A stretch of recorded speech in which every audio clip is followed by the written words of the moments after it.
Saat ini, Netflix sedang mengalami salah satu krisis. Dan salah satu solusi terbaru mereka adalah dengan memasukkan game ke dalam fitur mereka.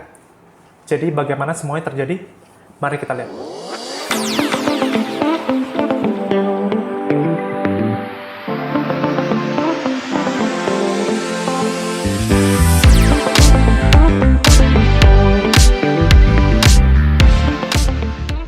Kali ini kita akan berbicara tentang Netflix. Kita melihat bahwa bagaimana mereka kehilangan IP karena pesaing kehilangan pelanggan. Bisa dibilang bahwa Netflix harus melakukan sesuatu untuk membalikkan semuanya. Dan mereka memutuskan bahwa konten game adalah bagian dari solusinya. Jadi bagaimana tuh cara kerjanya? Apakah Netflix memungkinkan Anda memainkan game di TV dengan controller Xbox atau PlayStation? Yang ada tidak, justru lebih sederhana daripada itu. Pada dasarnya, Netflix menyediakan game seluler untuk pelanggan mereka di iOS dan juga Android. Aplikasi Netflix diam-diam telah menambahkan fitur game yang menampilkan IP dari seri Netflix, serta game seluler lainnya yang dimiliki Netflix. Saat pengguna mengklik sebuah game, mereka akan dibawa ke App Store ataupun Google Play untuk mengunduh game.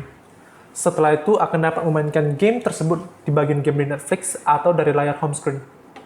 Bagaimana hasilnya sejauh ini dengan baik menurut data analitik baru yang diterbitkan oleh CNBC pada Agustus 2022. Dan hanya 1 dari 221 juta pelanggan Netflix yang memainkan game-game ini. Dengan 23 juta unduhan dan 1,7 juta user harian, banyak media menyebut ini gagal total. Tetapi nyatanya itu kemungkinan sedikit lebih bernuansa. Bisa dilihat dari saat launching, cukup aman untuk mengatakan bahwa sebagian besar dari kamu yang menonton tidak memiliki petunjuk ataupun informasi bahwa Netflix itu menyediakan game.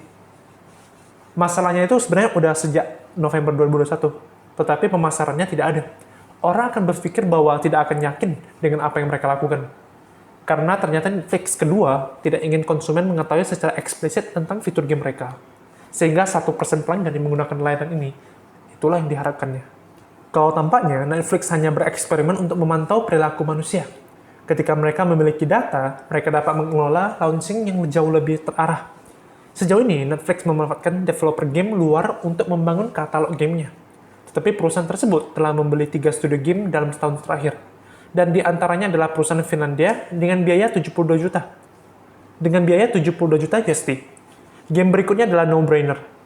Netflix juga telah mencapai kesepakatan dengan Rocket Rat Games, pengembang game seluler yang perusahaannya telah dikontrak untuk mengerjakan beberapa konten Netflix. Dia berikan sedikit informasi tentang bagaimana hal-hal yang terjadi di balik layar menurutnya Netflix. Mereka melihat katalog perusahaannya dan menginginkan Netflix versi tema seri yang di-reskin ulang dari game yang sudah ada.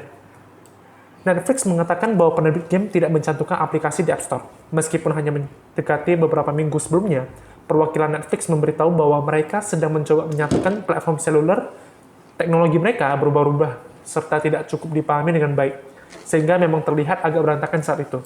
Tetapi kita akan melihat bagaimana keadaannya. Nampaknya Netflix melihat masalah mereka sebagai masalah keterlibatan pengguna dalam surat pemegang saham tahun lalu. Netflix menamai Epic Games di antara saingan terbesarnya untuk perhatian orang.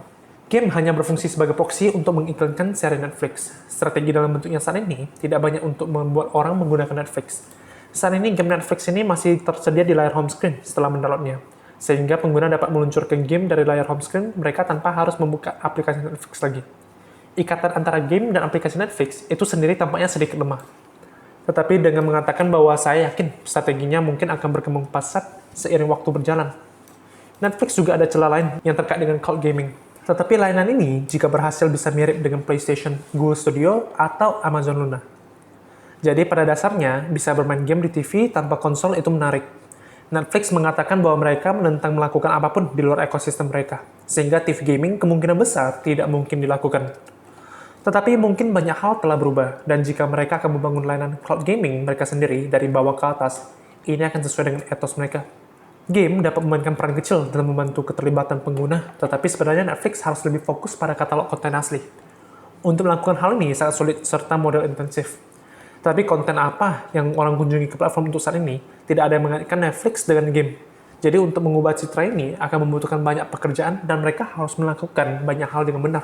Jadi apa yang harus dilakukan menurut kalian? Apakah Netflix dapat membuat pivot yang sukses untuk bermain game di masa mendatang?